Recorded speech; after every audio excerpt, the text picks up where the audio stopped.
Greetings, one and all. Before last night, the biggest name traded before the NHL trade deadline, which is this Wednesday at 1 PM Eastern Time, was Patrick Eaves. He was traded to the Anaheim Ducks, of course. But boy, were there some bigger names changing teams last night. Two big name players from different teams packed their bags and headed off to a new locker room yesterday. And I think it's only best if we take a look at each trade in detail. The first of the big trades yesterday involved the Tampa Bay Lightning and the Los Angeles Kings. Ben Bishop of the Tampa Bay Lightning and a 2017 fifth round pick of the Tampa Bay Lightning were sent to the LA Kings in exchange for Peter Budaj, Erik Cernak, and a 2017 seventh round pick of the Kings and a conditional draft pick. Let's get the stats out the way of this. I know it's pretty hard to take in. Just take a moment, folks. Ben Bishop is going to the LA Kings. He is now a Los Angeles King. Let's just get the stats out the way before we talk why on earth the Kings have traded for Bishop. Ben Bishop was selected in the third round, 85th overall, in the 2005 NHL entry draft by the St. Louis Blues, who traded him to Ottawa after playing 7 games for the team, who then traded him to the Lightning on April 3rd, 2013, after 2 seasons with the Senators. He played 7 games with the Blues, 2 seasons with the Senators, and then he played the last 4 seasons with the Lightning. Bishop is in the final year of a 2-year, $5.95 million a year contract. He is 16, 12, and 3 on the season with a 2.55 goals against average and a .911 save percentage this season. On to the most important question with this. Why on earth have the Kings traded for Ben Bishop? Why have they traded to pick up another starting goaltender? I don't get this. I really don't understand where this is coming from. Jonathan Quick has just returned from injury after he left the season opener with an injury and has played 1 or 2 games since coming back from said injury. You don't need 2 starting goaltenders that can both play fighting it out for ice time. You don't need 2 starting goaltenders trying to fight for ice time on a team. Previous examples on other NHL teams has shown that never works. I can only think of 3 possible scenarios as to why the LA Kings have acquired Ben Bishop. 1. Either they traded for him to add a valuable trading asset that they will move before the deadline on Wednesday. 2. They are going to trade Jonathan Quick, leaving Ben Bishop as the legitimate starter in LA. Or 3. Jonathan Quick is still not 100% back from his injury and there's going to be ongoing problems. And he's going to maybe take the rest of the season off to recover. I can't quite figure out which one of the 3 this is, as this trade still baffles me. But I mean, we'll see what happens come Wednesday at 1 PM Eastern, which is, or is it 3 PM Eastern? I think it might be 3 PM Eastern. Yeah, I think it's 8 o'clock our time. I may have got that wrong. Who knows? I'm just one guy. But anyway, Ben Bishop going to the LA Kings. I cannot fathom the reasoning behind this. Ben Bishop, they now have 2 starting goaltenders in the LA Kings organisation. LA are only just out of a playoff spot, I think by about 4 points or so out of a playoff spot in the Western Conference. And I cannot for the life of me see why that they've acquired another goaltender. Jonathan Quick has just come back from injury. Peter Budaj has a league-tying 10 shutouts this season. He's played fantastically for the LA Kings.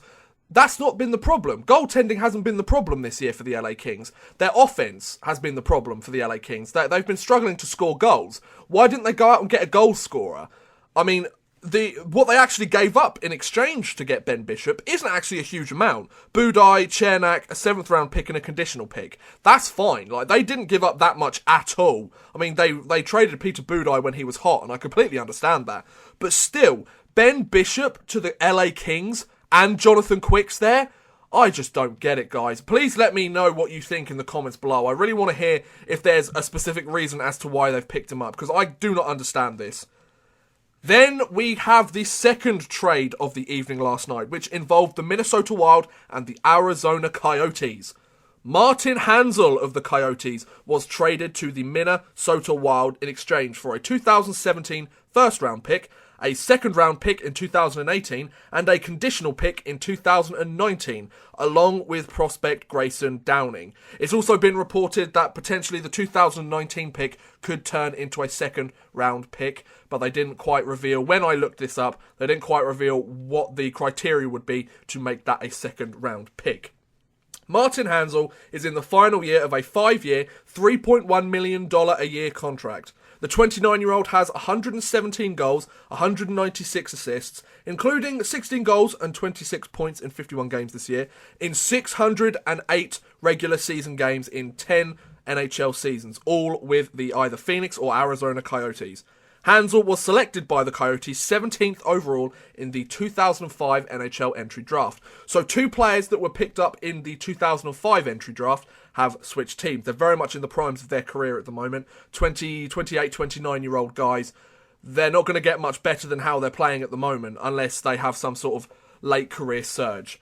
Also, Ryan White has been sent to the Minnesota Wild from the Arizona Coyotes for a 2017 4th round pick. The 28-year-old had 7 goals, 6 assists, and 70 penalty minutes in 46 games this season. And in his career, he has 29 goals, 29 assists in 294 regular season games in 8 seasons with the Arizona Coyotes, Montreal Canadiens, and Philadelphia Flyers.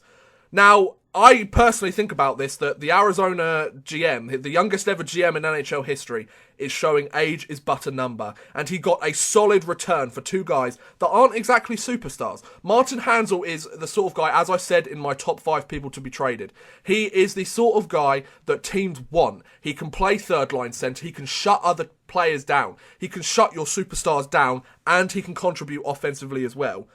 But he's not exactly a superstar in the league, let's be honest. He's a bigger name, but he's not exactly a huge name. Sure, in the Arizona Coyotes franchise, he was quite a big name, but around the league, he is kind of a nobody. And they managed to get a first, a second, and a conditional pick, along with Grayson Downing.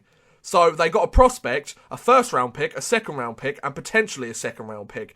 That is a steal for the Arizona Coyotes. That is perfect. That's absolutely brilliant. This ensures that the Arizona Coyotes have extra draft picks going on down the line that they can either use to draft players that will hopefully join the team in years to come, or as trading assets in later years, dependent on how well the Coyotes perform in the next few years. With this trade, the Coyotes know exactly what they want. With this new GM, they want a new rebuild to finally revitalise the franchise. And I think making this sort of trade, a guy in his prime that won't get much better, that they managed to get a huge amount for in exchange from the Minnesota Wild, they're doing exactly the right things. If I was an Arizona Coyotes fan, I would put full trust in this GM. He knows exactly what he's doing. He's in his 20s, yet he knows exactly what he is doing in that position.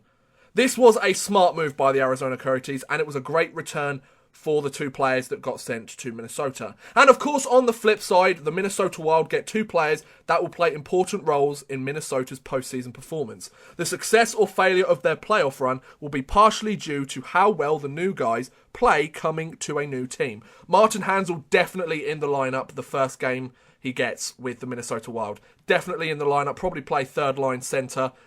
I would assume. They've got quite a deep forward group there in Minnesota, but I would assume he would play third line centre. And Ryan White, he can be a fourth line guy. He's a role player. He's the sort of player that will get gritty. He will put in 100% every single night. He doesn't care about scoring goals or getting assists. He cares about the team winning and playing his role on the team. And you need that going into the postseason. The Minnesota Wild have become a much deeper team, especially on the front end, after this trade. They gave up a huge amount for it, but as you can tell with the Minnesota Wild, they are in the here and now. They're not worrying about years down the line.